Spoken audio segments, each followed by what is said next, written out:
একটা ঘটনা এই সময় ঘটে। জগন্নাথ দেবকে যখন সিংহাসন থেকে নামাচ্ছে, নামিয়ে টেনে নামিয়ে নিয়ে এসে তারপরে সবাই মিলে করে তোলা হয় ঠাকুরজি। সেই সময় যে দড়ি দিয়ে টানা হচ্ছিল সে দড়িতে গেল ছিঁড়ে। কিন্তু সেদিন প্রভু মন্দির ছেড়ে সেই ভক্তজনের মধ্যে রাস্তায় নামে। কারো চোখ দিয়ে জল ঝরছে, কারো বা কণ্ঠ রুদ্ধ। প্রণাম বন্ধুরা, আজ আপনারা দেখছেন পূর্ব বর্ধমানের কুলিন গ্রামের বিখ্যাত রথযাত্রা। শ্রী শ্রী জগন্নাথ দেবের রথটি বর্তমানে চারদিকে চারটি সিংহ ও মধ্য ভগবানের উপবিষ্ট স্থানের ওপর একটি বড় সিংহ অর্থাৎ মোট 5টি সিংহ রয়েছে। এই বিশাল রথটি নির্মাণ হয় 1362 থেকে 1363 বঙ্গাব্দে। এই কুলিন গ্রামের রথ প্রায় 550 বছরের প্রাচীন। কথিত আছে পুরীর রথের সাথে কুলিন গ্রামের রথের একটি সরাসরি মিল পাওয়া যায়। শ্রী মালাধর বসুর পুত্র সত্যরাজ খান শ্রী চৈতন্য দেবের বিশেষ ভক্ত ছিলেন। শ্রী চৈতন্য দেবী সত্যরাজ খানকে পুরীর জগন্নাথ দেবের রথের জন্য কুলিন গ্রাম থেকে দড়ি নিয়ে আসার নির্দেশ দেন। এখনও অবধি এই গ্রাম থেকে রথের দড়ি না গেলে কোনো বছরই পুরীতে রথ টানা হয় না। কুলিন গ্রামের যে বিখ্যাত রথ, তো এটা নিয়ে কিছু ডিটেলটা বলুন।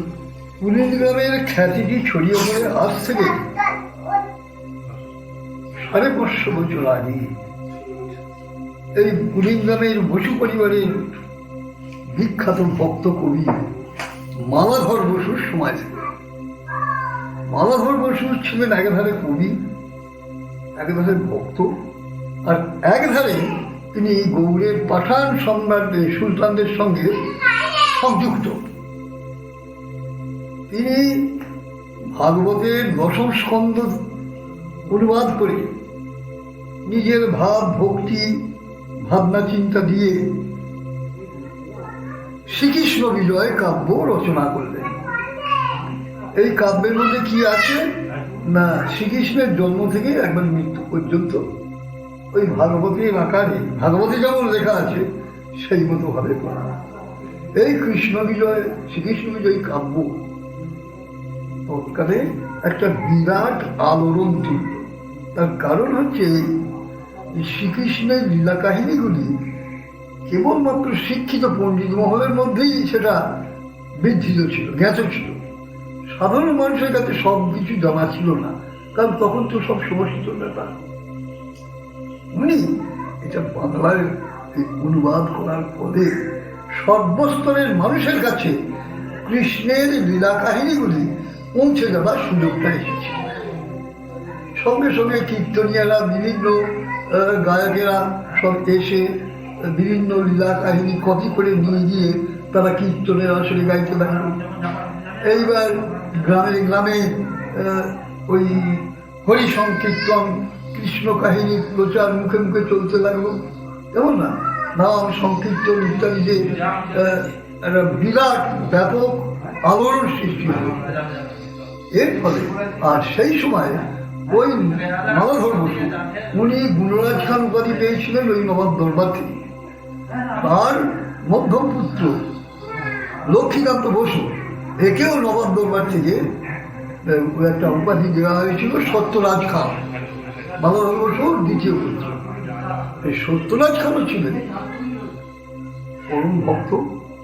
তার পুত্র আবার রামানন্দ বসু, তিনি ছিলেন তো আরো পরম ভক্ত, চৈতন্যদেবের অন্যতম ঘনিষ্ঠ পার্শ্ব রামানন্দ বসু। যাই হোক, সেই সত্যরাজ খান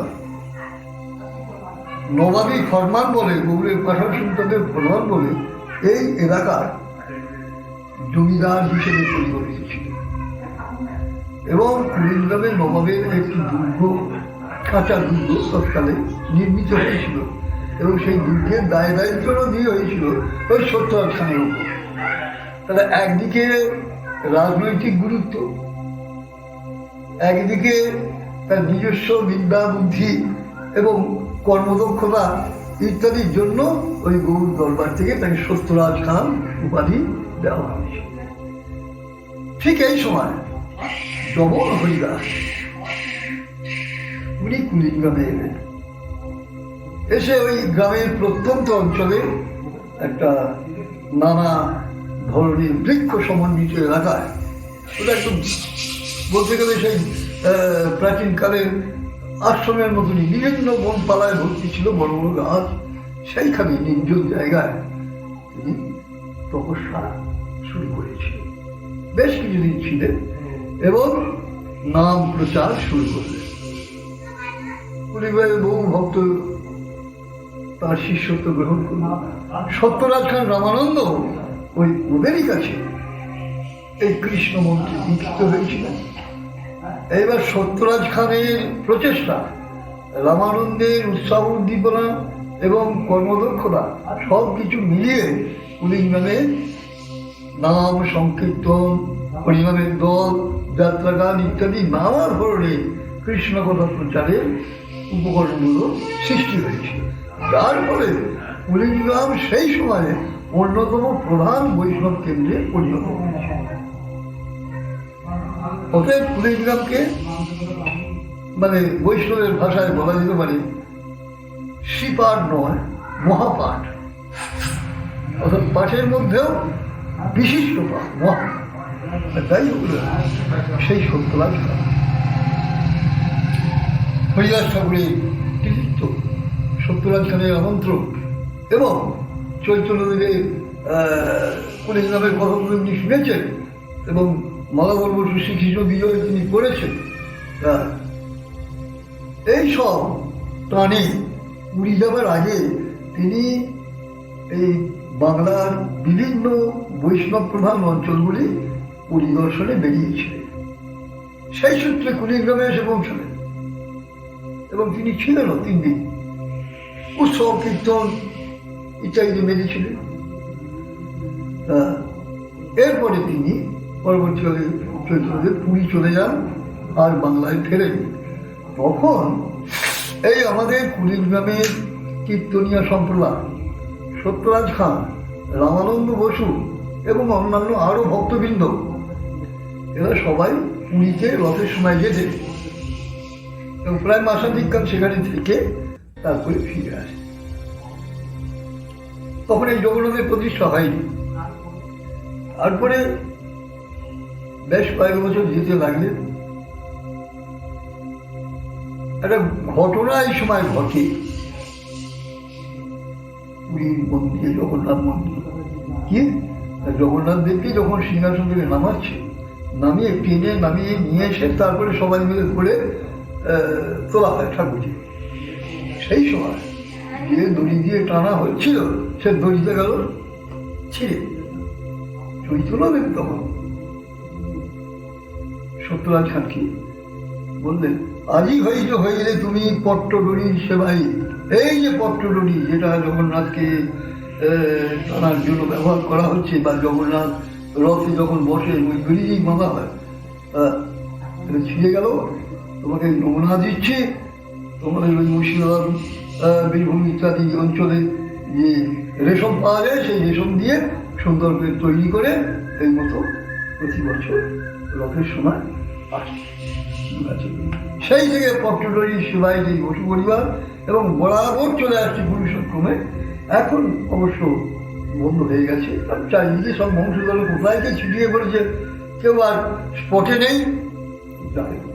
যাই হোক না কেন, এরপর ঠিক আরো কয়েক বছর গেল, সত্যরাজ খান আর পুরীতে যেতে পারলেন না। রামানন্দ যেতেন এবং অন্যান্য ভক্তবৃন্দ যেতেন, উনি যেতে পারলেন না। কেন না, আসন্ন মুঘল আক্রমণ। এটা পিরিয়ডটা কোন সময়? ঠিক মানে পানিপথের প্রথম যুদ্ধে কিছু আগের ঘটনা, অর্থাৎ 1518-20 মধ্যে। উনি আর যেতে পারলেন না, কারণ রাজনৈতিক চাপ আছে।